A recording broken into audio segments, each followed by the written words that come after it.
Hello student, कैसे हैं आप लोग। My name is Varun Chaudhary, assistant professor of law in the law college Greater Noida. और आज हम बात करेंगे प्लान्ट्स और डब्ल्यूएस पर।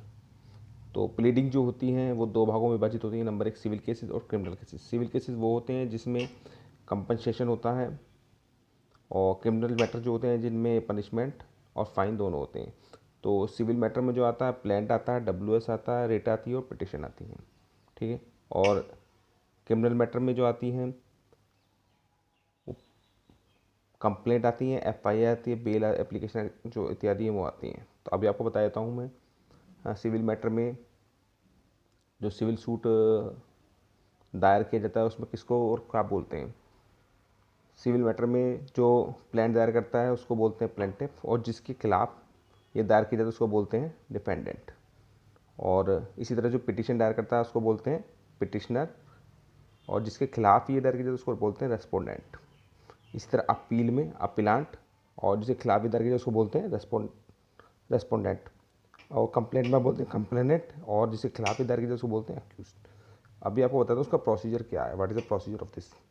प्लान दायर करने से सबसे पहले क्या होता है, सपोज दो पार्टी हैं ए और बी। अगर ए को कोई सूट दायर करना है, सबसे पहले वो बी को एक नोटिस भिजवाएगा। ठीक, यहाँ पे लिखा हुआ है plaintiff provide notice to defendant, मतलब जो ए है वो बी को अपना नोटिस प्रोवाइड कर रहा है। ठीक है। अब सेकंड पॉइंट क्या बोलता है, if defendant does not reply or refuse to grant relief the plaint can file in the court.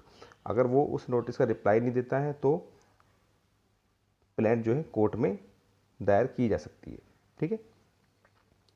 If the court accept the plan, अगर कोर्ट ने इसको स्वीकार कर लिया है तो सम्मन वो भेज देगा डिफेंडेंट को कि कोर्ट में हाजिर हो जाए। ठीक है। 30 दिन के अंदर डिफेंडेंट को उस प्लांट का जवाब यानी कि डब्ल्यूएस रिटन स्टेटमेंट फाइल करना होगा। ठीक है। फिर इन दोनों चीज़ों के बाद कोर्ट डिसाइड करेगा फ्रेमिंग ऑफ इशू की क्या इशू है, वो चार्ज लगा देगा कि भाई इशू क्या है, किस बात पे विवाद है। ठीक है। उसके बाद दोनों को सुनने के बाद ट्रायल स्टार्ट हो जाएगा प्लेंटिफ और डिफेंडेंट का, रास्क अबाउट द एविडेंस और विटनेस। उसके बाद विटनेस और एविडेंस पर बात होगी। सब बातों को विचार करने के बाद लास्ट में क्या जजमेंट अनाउंस हो जाएगा कोर्ट के द्वारा। ठीक है। ये तो प्रोसीजर है कि नोटिस होगा, उसके बाद सम्मन होगा, उसके बाद डब्ल्यूएस आएगा, और सब बातों को सुनने के बाद जजमेंट होगा, जो भी वो आ जाएगा। ठीक है। अभी आपको बात करते हैं हम प्लेंट कैसे दायर की जाती है और किस सेक्शन में अवेलेबल है। जो प्लेंट है वो सेक्शन 7 में है, सीपीसी में, सीपीसी 1908 में। ठीक है जी। अभी प्लेंट में हमें क्या क्या लिखना है इसके बारे में सब कुछ बताया गया है। प्लेंट में जो लिखना होगा फैक्ट जो होगा स्टेट, वहाँ पे जो फैक्ट है वो स्टेट किए जाएंगे, एविडेंस लिखने की वहाँ पे कोई ज़रूरत नहीं है।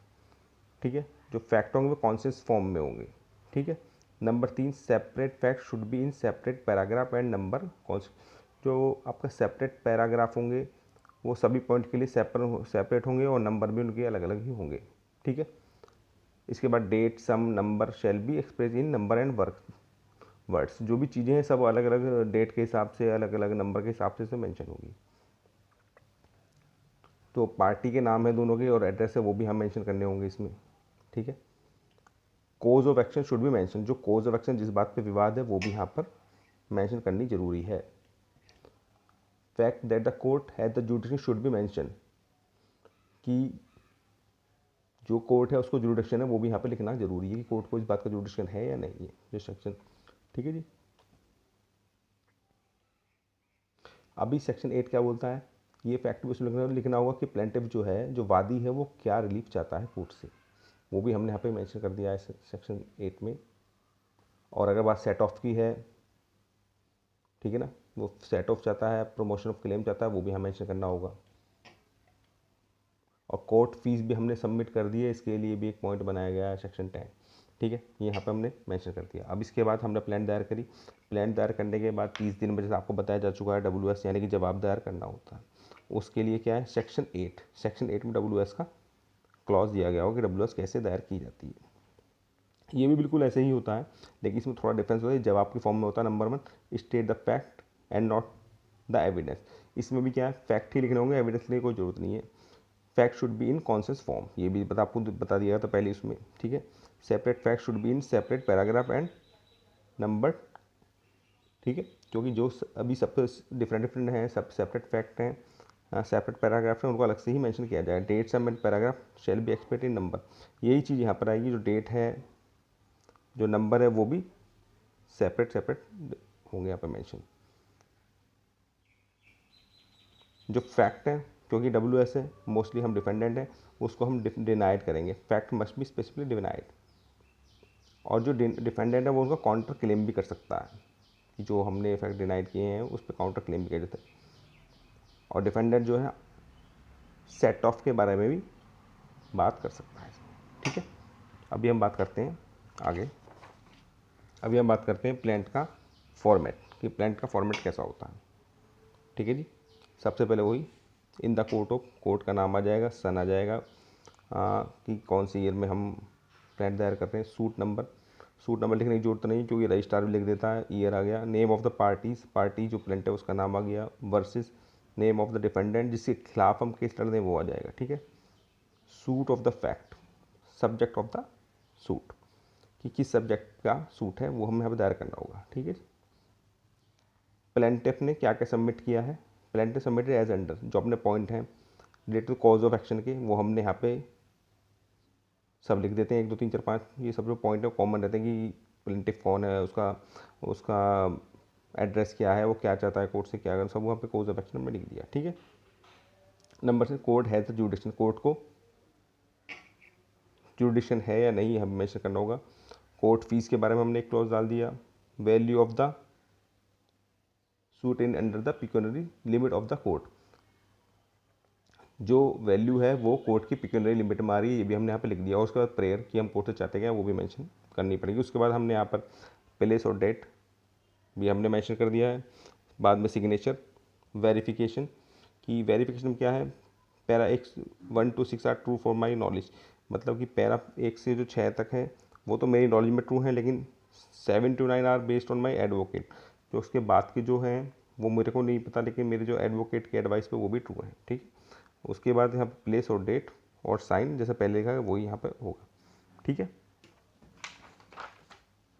अब इसके बाद WS, मतलब कि जो डिफेंडेंट होगा वो WS फाइल करेगा, उसका कैसा फॉर्मेट होता है ये देखते हैं।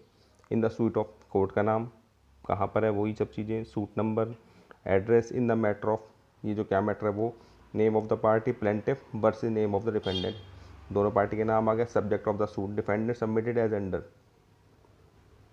मोस्टली जो हाँ पुराने वाले जो प्लेंटिफ में पॉइंट थे 1 से 5 तक के, डिफेंडेंट क्या करेगा उसको डिनाई करेगा, ठीक है, क्योंकि वो तो उस बात पर हाँ बोलेगा ही नहीं ना, क्योंकि वो डिफेंडेंट उसको डिफेंड ही करने के लिए आया अपने आपको, ठीक है। जो कॉज ऑफ एक्शन के सारे पॉइंट हैं वो उसने यहाँ पर डिनाई कर दिए, ठीक है। कोर्ट फीस जो रेस्ट्रिक्शन ये सब भी हमने डाल दिया पहले की तरह, मतलब सब जो WS है वो प्लेंट का ही रिप्लाई है, उसी पॉइंट के हिसाब से ये सारे पॉइंट उसने डिनाई कर दिए, ठीक है। ये कोर्ट फीस का वैल्यू ऑफ द स्टूडेंट, ये सब हमने वही पहले बताया था, वो सब हमने बता दिए हैं, अगर वो सब लगता है लिख देगा पर, ठीक है। उसके बाद वही प्रेयर, प्लेस, डेट, साइन, जो नॉर्मली प्रिंट में था हाँ भी सेम है वो, ठीक है। उसके बाद सेम वही वेरिफिकेशन कि para 1 to 6 are true my knowledge and 7 और 9 are based of my advocate, ठीक है। जो पहले वाले पैरा जिन पे हमारा विवाद है वो तो मेरे नॉलेज में ट्रू है, लेकिन जो बाद वाले 2 पॉइंट हैं 7 से जो 9 हैं वो मेरे एडवोकेट्स की एडवाइस पे ट्रू है। डेट एंड प्लेस डाल दिया, सिंपल डाल दिया। तो इट मीन्स वही है कि प्लेंट और WS क्या होता है इसके बारे में मैंने आपको बताया। प्लेंट वही है जो वादी दायर करता है, इसको वो हिंदी में अभिवचन भी बोलते हैं, ठीक है ना, और WS को बोलते हैं जवाब पत्र, ठीक है। कि जो भी हम कोर्ट से डिमांड कर रहे हैं वो प्लेंट में लिख देंगे, जो भी फिर चार्ज के इशू हैं वगैरह, और WS वो है जो उसका जवाब डिफेंडेंट दे रहा है, ठीक है। तो मैं आशा करता हूँ आपको आज कुछ समझ में आया होगा, ठीक है। तो गुड बाय।